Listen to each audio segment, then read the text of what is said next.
भैया 2019 के अंत में गाना सुना था, बड़ा पछताओगे बड़ा पछताओगे। अब तो ऐसा लगने लगा वो गाना नहीं था, 2020 की वार्निंग थी हमारे लिए।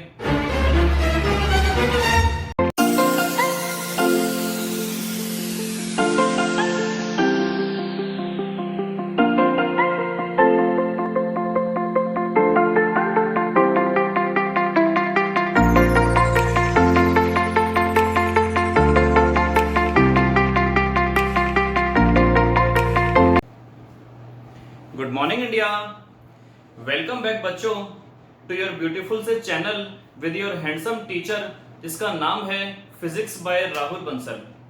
करते हैं स्टार्ट आज का टॉपिक जो है पैरेलल प्लेट कैपेसिटर की कैपेसिटेंस। आप तो बोलोगे सर ये कितनी बार पढ़ाओगे।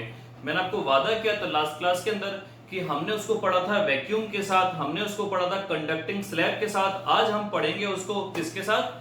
डाई इलेक्ट्रिक के साथ। तो चलिए करते हैं स्टार्ट आज का टॉपिक जो है कैपेसिटेंस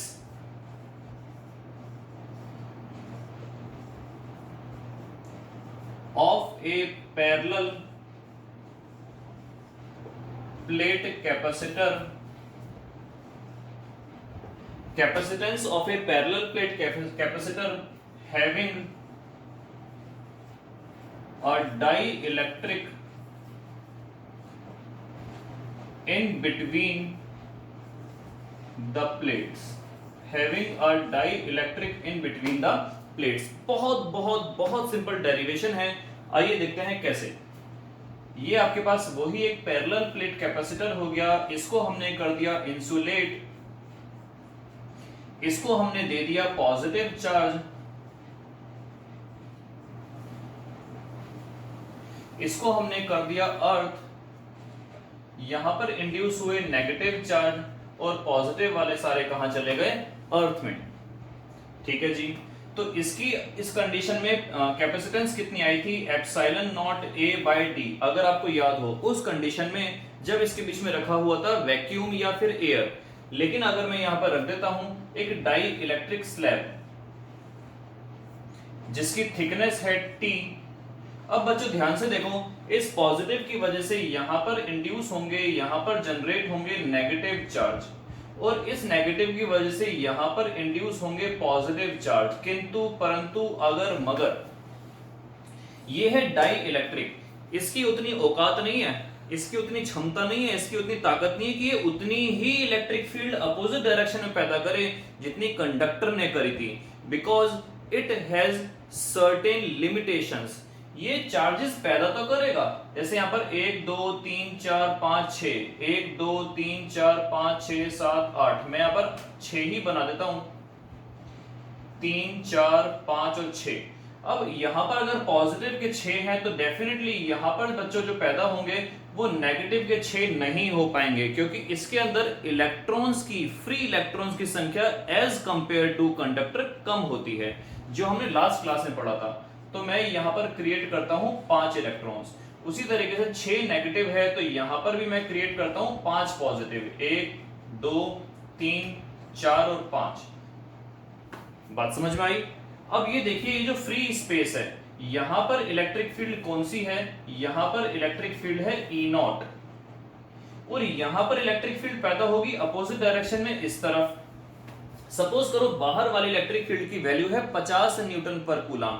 इसमें जो अंदर की तरफ पैदा हुई वो पैदा हुई 50 की जगह 40 न्यूटन पर कूलम। कंडक्टर में तो पूरी 50 पैदा होगी, लेकिन इसमें पैदा होगी 40 न्यूटन पर कूलम। तो कुल मिलाकर अब भी इसके अंदर बची हुई रह गई कितनी? जी हां, 10 न्यूटन पर कूलम। और किस डायरेक्शन में? उसी डायरेक्शन। 50 की थी उस तरफ, 40 इंड्यूस हुई इस तरफ, तो नेट कितनी बची रह गई? 10, और वो भी किस तरफ? उसी तरफ। क्यों उसी तरफ बची रह गई? क्योंकि आपको पता होना चाहिए ये डाई इलेक्ट्रिक है। कंडक्टर के अंदर आप लोगों ने पढ़ा था कि inside the conductor there is no electric field, लेकिन डाई इलेक्ट्रिक में आपने ऐसा कुछ नहीं पढ़ा। तो डाई इलेक्ट्रिक के अंदर इलेक्ट्रिक फील्ड पॉसिबल है। तो इसका मतलब यहां पर बच्चों क्या हुआ कि इसमें इलेक्ट्रिक फील्ड अभी बची रह गई है, और वो कितनी है?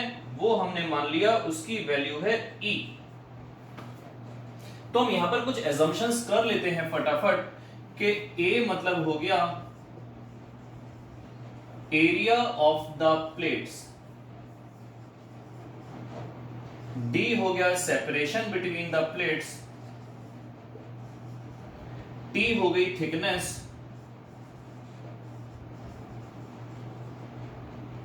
ई नोट हो गई इलेक्ट्रिक फील्ड इन वैक्यूम,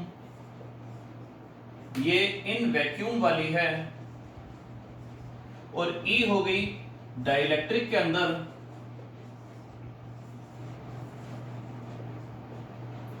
के हो गया डाइलेक्ट्रिक कांस्टेंट,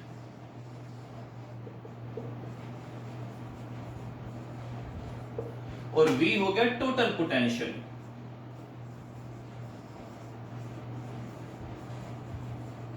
तो जैसा कि बच्चों आपको याद होगा कि पोटेंशियल का फॉर्मूला हुआ करता था E इंटू डी। आपको याद होगा हमने वैक्यूम वाले केस में लिया था E इंटू डी। आपको याद होगा, आप लास्ट क्लास में देख लीजिएगा, मैं ऊपर आपका इंफॉर्मेशन वाले पॉइंट पर आपको इंफॉर्मेशन दे दूंगा। V की वैल्यू E इंटू डी है, ये किस केस में था? ये वैक्यूम वाले केस में था। कंडक्टर वाले के अंदर यहां पर हो गया था D माइनस टी, लेकिन यहां पर क्या होगा, पोटेंशियल इस जगह भी है और पोटेंशियल अंदर भी बचा रह गया है, क्योंकि यहां पर इलेक्ट्रिक फील्ड की जीरो नहीं है, इलेक्ट्रिक फील्ड यहां पर जीरो नहीं है। इसीलिए बच्चों पोटेंशियल का फॉर्मूला मैं यहां पे लिख रहा हूं, पोटेंशियल जनरली हुआ करता था E इंटू डी। अब ये टोटल पोटेंशियल V की वैल्यू कितनी आएगी, वो कुछ इस तरीके से आएगी। V बराबर हो गया यहां वाला पार्ट, देखो पूरा सेपरेशन कितना है D, इस D में से अगर ये T घटा दूं तो ये वाला और ये वाला जो आपको मिलेगा ये D माइनस टी मिलेगा, और ये D माइनस टी में इलेक्ट्रिक फील्ड कितनी है, E नॉट। तो E नॉट की वैल्यू D माइनस टी में है, और इतने T के अंदर इलेक्ट्रिक फील्ड क्या है, इतने T के अंदर इलेक्ट्रिक फील्ड कितनी है, बोलो इतने T के अंदर इलेक्ट्रिक फील्ड कितनी है, ये है आपके पास कुल मिलाकर E। तो यहां पर हम ऐड कर देंगे E इंटू टी। फिर से देखो एक बार, total potential electric field E naught कितने हिस्से में है, D माइनस टी में, electric field D minus T में है, E नॉट की वैल्यू है D माइनस टी में। अच्छा मैं नहीं आ रहा इसके अंदर, तो E नॉट की वैल्यू है D माइनस टी के अंदर, और ये जो E की वैल्यू है ये है केवल T के अंदर, E की वैल्यू T के अंदर। आपको याद होगा पिछली कुछ क्लासेस के अंदर मैंने आपको एक फॉर्मूला बताया था जो डाई इलेक्ट्रिक कांस्टेंट का था, वो कुछ ऐसा था, K बराबर होता है F नॉट अपॉन में F, K बराबर होता है E नॉट अपॉन में E, K बराबर होता है V नॉट अपॉन में V, K बराबर होता है एप्सिलॉन अपॉन में एप्सिलॉन नॉट, K बराबर होता है C अपॉन में C नॉट। अगर मैं ये वाला कंसेप्ट यूज करूं तो E की वैल्यू मेरे पास कितनी आ जाएगी, E उधर चला जाएगा, K नीचे आ जाएगा। तो यहां पर मेरे पास फॉर्मूला निकल के आया E नॉट अपॉन में K, और साथ में है आपके पास T। अगर मैं E नॉट की वैल्यू कॉमन ले लूं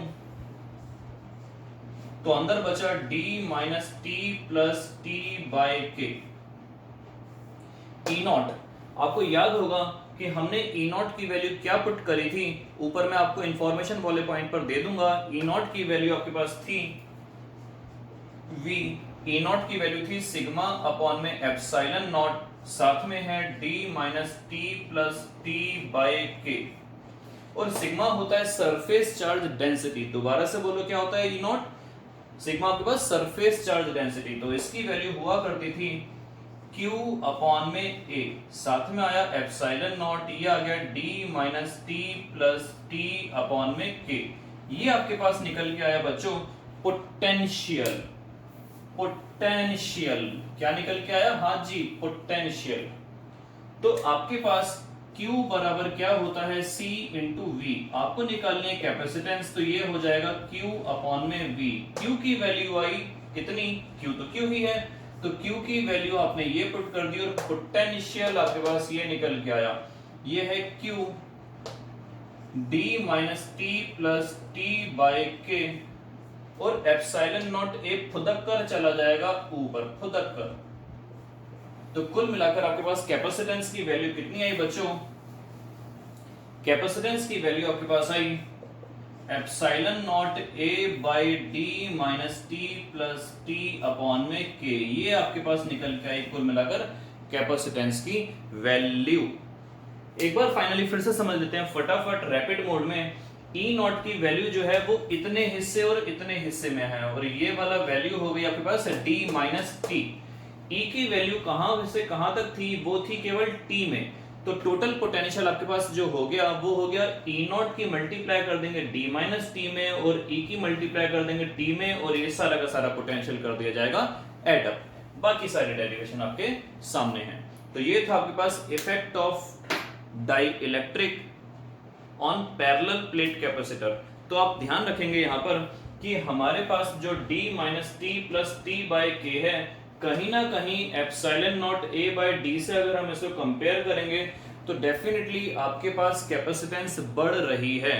तो फाइनली आपने क्या समझा कि इफेक्ट ऑफ कंडक्टिंग स्लैब, इसका मतलब क्या हुआ, कंडक्टिंग स्लैब को अगर आप पुट करेंगे तो भी कैपेसिटेंस पैरेलल प्लेट कैपेसिटर की बढ़ेगी, और अगर आप डाइइलेक्ट्रिक को पुट करेंगे तो वहां पर भी बढ़ेगी। इज इट क्लियर बच्चों?